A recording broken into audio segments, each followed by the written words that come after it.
Welcome back to Shikshastra education. मैं हूं मैत्री, आपकी साइंस टीचर, और हम पढ़ रहे हैं टॉपिक सेपरेशन ऑफ सब्सटेंसेस। और आज मैं आपके साथ हूं एक बिल्कुल ही नए वीडियो के साथ। इस वीडियो को शुरू करने से पहले लेट मी आस्क कि आप सभी कैसे हैं। आई होप आप सभी ने पुराना वीडियो देखा होगा और वीडियो आपको अच्छा लगा होगा। Please let me know in the comment section कि आपको वीडियो कैसा लगा और आपके लिए वो कितना हेल्पफुल था। अब स्टूडेंट्स, हमने लास्ट क्लास में सेपरेशन ऑफ सब्सटेंसेस का इंट्रोडक्शन पढ़ा था और कुछ सेपरेशन टेक्निक्स के बारे में बात भी की थी। आज हम बची हुई टेक्निक्स को कवर करेंगे, ठीक है। लास्ट सेक्शन में हमने कौन कौन सी टेक्निक्स कवर कर ली थी? हमने कवर किया था about the hand picking methods, हमने कवर किया था about the What was that? Harvester. Yes, हमने हार्वेस्टिंग के बारे में बात की थी और थ्रेशिंग की बात की थी। हमें पता चला था कि थ्रेशिंग जो ट्रेडिशनल मेथड है वो थोड़ा लेबर टेकिंग है, तो हम हार्वेस्टर और थ्रेशर्स की हेल्प से अब इसे कन्वीनियंटली जल्दी जल्दी फटाफट कर लेते हैं। इसके अलावा एक और टेक्निक थी विनोइंग, जिसके बारे में हमने बात की थी। तो चलिए आज हम आगे की टेक्निक्स के बारे में डिस्कस कर लेते हैं। सबसे पहले हम बात करेंगे सीविंग की। सीविंग तो सबसे कॉमन चीज़ है, ये तो हमें किचन में दिखती है ना।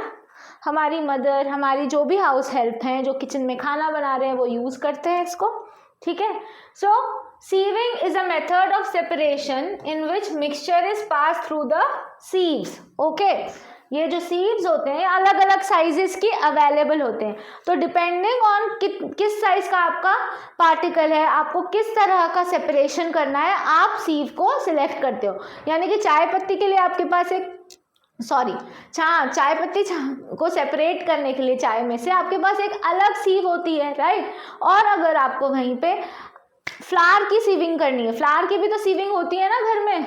मम्मी आटा या फिर आप बोल सकते हैं उसको डो बनाने से पहले उसको प्रॉपर सीव करती है, ताकि उसमें जो भी अनवांटेड मटेरियल है, जो भी अनवांटेड पार्टिकल है, हस्क वगैरह है, वो सब हट जाए, राइट। सो क्या वो आपके चाय पत्ती वाले सीव के जैसी होती है? नहीं। तो depending on the particles, size of the particle, depending on what work has to be done, जो काम आपको करना है उस काम के बेसिस पे फिर हम क्या करते हैं, साइज ऑफ द सीव को डिसाइड करते हैं और किस टाइप की सीव आपको चाहिए हम डिसाइड करते हैं।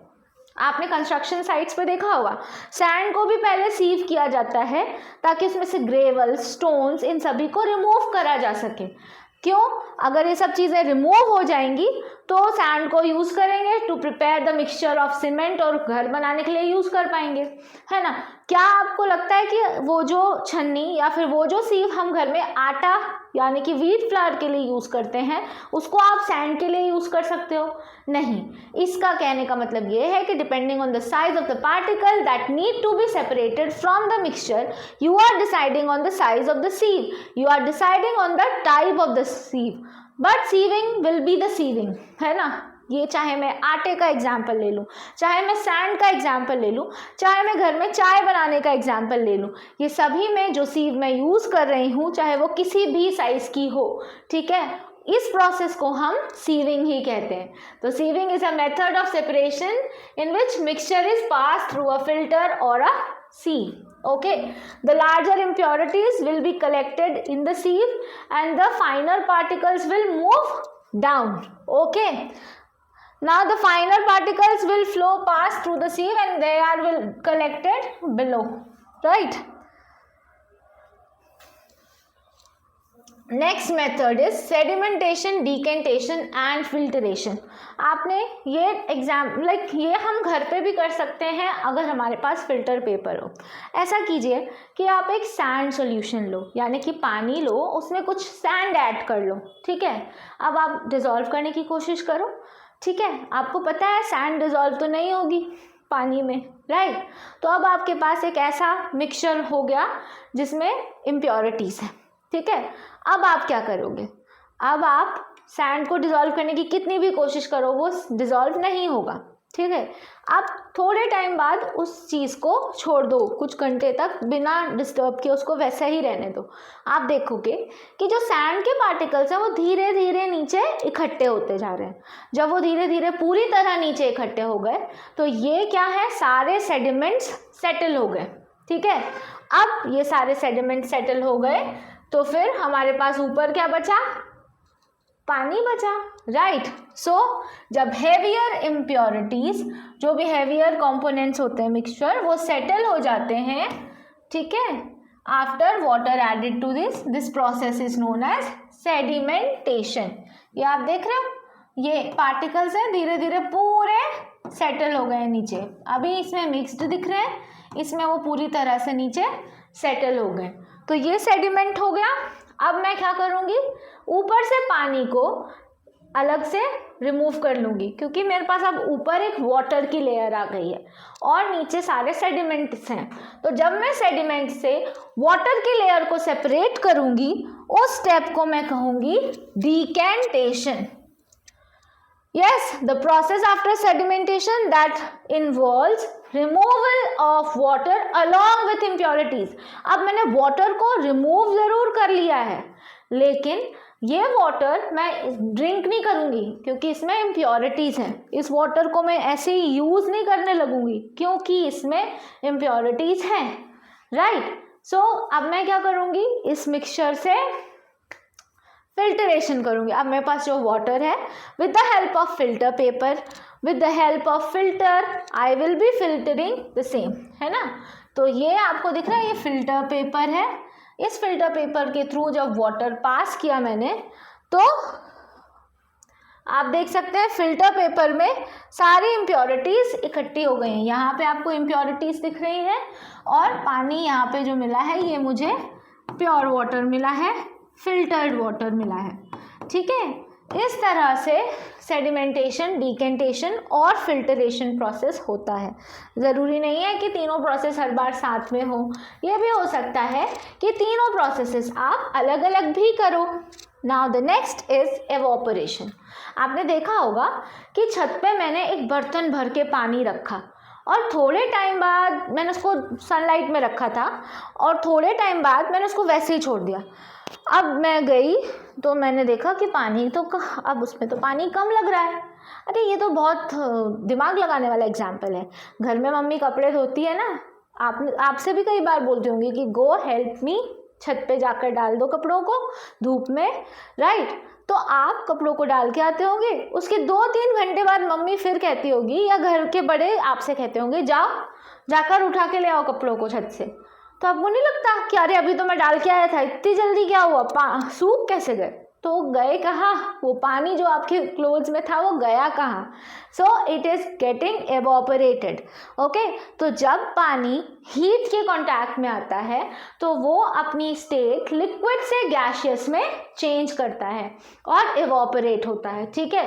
The process of conversion of water into its vapours, this process is known as evaporation, okay. और एवोपरेशन कंटिन्यूस प्रोसेस है, वो हमेशा होता रहेगा जहाँ पानी है, ठीक है। प्लांट्स में भी एवोपरेशन होता है, ठीक है। प्लांट्स में एवोपरेशन कैसे होता है? By the process of transpiration, ठीक है। यानी कि पानी जहाँ है वहाँ पे वो अपने आप को वेपर्स में कन्वर्ट करेगा और प्रोसेस ऑफ एवोपरेशन होता रहेगा, ठीक है। एवोपरेशन ही मेथड है जिसकी वजह से सॉल्ट बनता है। आपने देखा होगा सी बेड्स, जो आपके बेड्स होते हैं ना, सी बेड्स, यहाँ पे पानी भर दिया जाता है और थोड़े टाइम बाद आपको यहाँ पे सॉल्ट मिलेगा, ठीक है। यहाँ पे सॉल्टी वाटर्स होते हैं और अब थोड़े टाइम बाद क्योंकि हीट के कांटेक्ट में वो पानी एवोपरेट हो गया और आपके पास क्या रह गया? बस सॉल्ट, ठीक है। तो एवोपरेशन एक बहुत इंपॉर्टेंट फिनोमिना है। अब use of more than one methods of separation.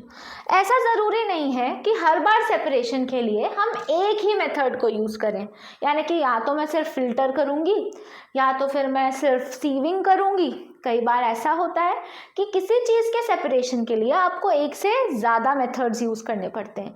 जैसे कि अभी जस्ट हमने बात की थी, अगर मेरे पास है mixture of salt and water and also sand mixed in it, ठीक है। सपोज मेरे पास सॉल्ट है, मेरे पास सैंड है और मेरे पास वाटर है, मैंने तीनों को मिक्स कर दिया, ठीक है।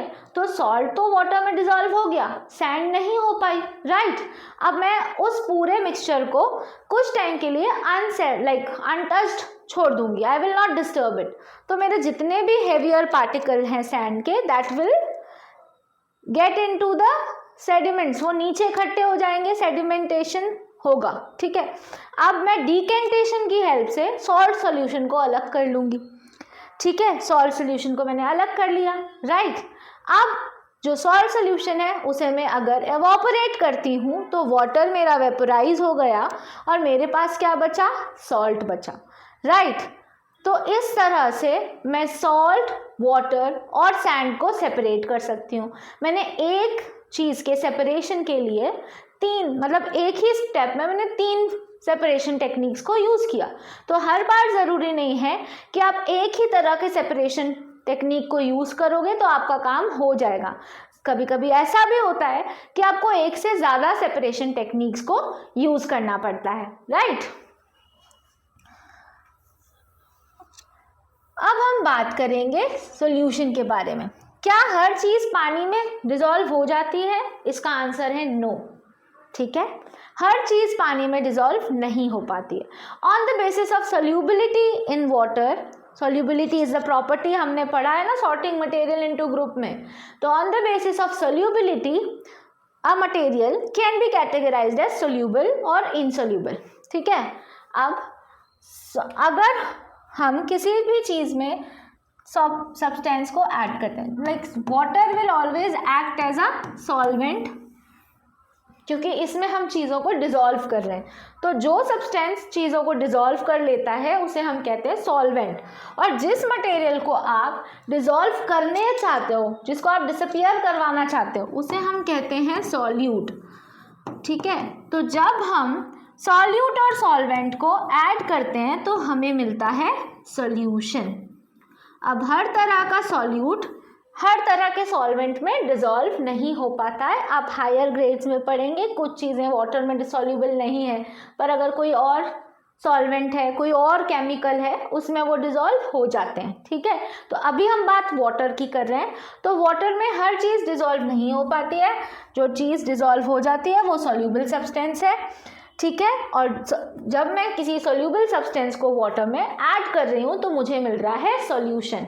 हर बार जितनी क्वांटिटी में डालूंगी वाटर में, क्या वो उतना डिसॉल्व कर पाएगा? क्या उसमें उतना डिसॉल्व होगा? नो, वो ज़रूरी नहीं है, ठीक है। तो जब मैं अपने वाटर में बहुत सारा सॉल्यूट ऐड करती जा रही हूँ और वो तब भी डिसॉल्व होता जा रहा है, उस तरह का सोल्यूशन होता है अनसैचुरेटेड सोल्यूशन। अनसैचुरेटेड सोल्यूशन वो सोल्यूशन है जिसमें और ज़्यादा सॉल्यूट ऐड किया जा सकता है। और सैचुरेटेड सोल्यूशन, सपोज मैंने पूरा 2 पीरियड मैथ्स पढ़ लिया, ठीक है, फिर अब तीसरे पीरियड में भी मैथ्स ही पढ़ना है, तो क्या होगा? मुझे तो थोड़ा सा बुरा लगेगा, इतना सारा मैथ्स कैसे पढ़ेंगे, है ना। या फिर समझ ही आना बंद हो जाएगा। क्यों? क्योंकि अब आप सैचुरेट हो चुके हो, आपके दिमाग में अब उससे ज़्यादा मैथ्स नहीं जा रहा है। ज़्यादातर लास्ट पीरियड में ऐसा होता है, मतलब मेरे साथ तो ऐसा होता था कि छुट्टी होने से पहले मुझे ऐसा लगता था कि यार अब बेल कब बजेगी, मतलब क्योंकि मैं इतना पूरे दिन से पढ़ के थक जाते थे कि अब वो लास्ट पीरियड में मन ही नहीं लगता था। अब हम पढ़ने का मन नहीं हो रहा है, अब हम पूरी तरह से सैचुरेट हो चुके हैं, ठीक है। तो जब हमें और कुछ नॉलेज ऐड नहीं कर सकते थे तो हम सैचुरेट हो रहे थे। उसी तरह से जब वाटर में आप और सॉल्यूट को ऐड नहीं कर सकते हो तो उस कंडीशन में वो सॉल्यूशन हो जाता है saturated solution. What is saturated solution? A saturated solution is a chemical solution which is containing maximum concentration, यानी कि अब उसमें इससे ज़्यादा सॉल्यूट आप ऐड नहीं कर सकते हो, ठीक है, राइट। आपने देखा होगा घर में आप बना रहे हो लेमनेड, आपने शक्कर ऐड की, लेमन ऐड किया, सॉल्ट भी ऐड कर दिया, आप स्टिर कर रहे हो, पूरा डिसॉल्व हो गया। लेकिन थोड़े टाइम के बाद कुछ अमाउंट ऑफ शुगर आपको नीचे सेटल्ड मिलेगा, क्योंकि वो अब डिसॉल्व नहीं हो पा रहा है आपके उस लेमनेड में, उस वाटर में, राइट। तो क्योंकि अब आपका वो पर्टिकुलर सोल्यूशन क्या हो चुका है, सैचुरेटेड सोल्यूशन हो चुका है। सो आई होप ये आपको समझ में आ गया होगा। So students, we are done with the chapter separation of substances. I hope ये चैप्टर आपको अच्छे से समझ में आ गया होगा।